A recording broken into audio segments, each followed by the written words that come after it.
Yan. Kaka-receive. Sabi sa akin kasi pa-change oil ko. So first change oil dito sa Petromin. Yung mga Pinoy yung mga nandito. Check yan lahat. May vacuum pa.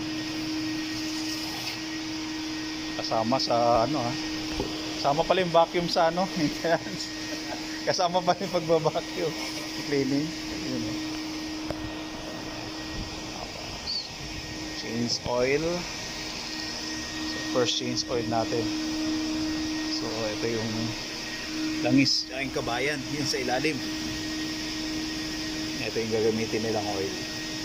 5WA1. Tapos filter. Yung mga nag-ano ng filter, ito yung serial number.